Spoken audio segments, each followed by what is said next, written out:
All right, so we just had one of the worst dumpings of water, of rain that we've had for a while here for a few hours this morning. And you can see that there's debris already that's building up, right? And that's why I like to have a decent amount right here. And that just gives everything nice, easy, smooth way out. And if you look, the flashing comes all the way to over here. And if any water got into this flashing, it would hit this flashing and come back out over this shingle. So that's why I like to have this wide right here. And I know some roofers, they won't nail this here. What they'll do is they'll nail it behind this step flashing up at this corner, and then this one will cover that. But I like to use these high nails to keep my flashing down tight. So that way this line is nice and clean right here, right? That's just how I'm doing it. And again, we stand by our work. So if anything ever happens, then it's going to be our responsibility. We're not going to rely on manufacturer's warranty or anything like that. We're going to come back here and we're going to make right with our own situation. But I'm perfectly confident with these nails being this high that there'll never be a water problem.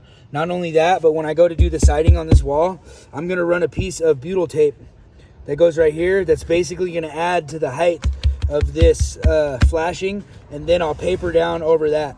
And the only staples I'll put in that tape is going to be this top edge, just to hold it in place until we have a nice hot day where the sticky stuff on it melts in, right, and catches the plywood real good and keeps the edge from rolling down until we get the paper and the siding over it, right?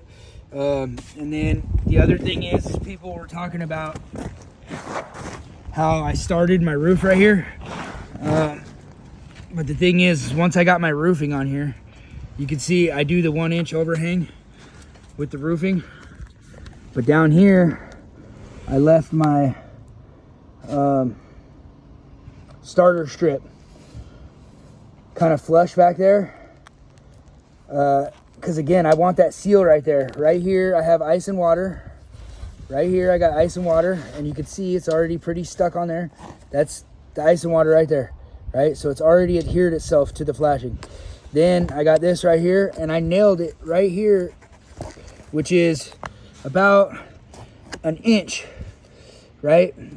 And I nail it right into the tar. And then also, there should be tar on the bottom of the shingle right here, right? This tar is gonna seal up right on this edge right here. And then that tar, in my mind, is gonna seal up my nails right there where I drove my nails through, right? And then that way this is gonna seal itself right there on the edge. And that's gonna keep me from flapping in the wind. It's gonna keep my starter strip from lifting.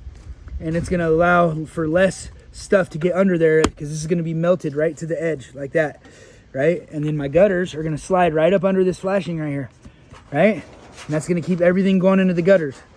And again, with this 1-inch overhang right here, right?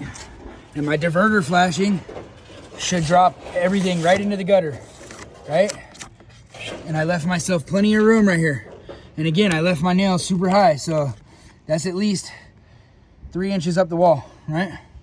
So I'm fully confident that no water is gonna get up in there. I'm fully confident that these nails right here are gonna seal up, and this flashing in and the ice and water is all gonna do its job, and the roofing is gonna do its job.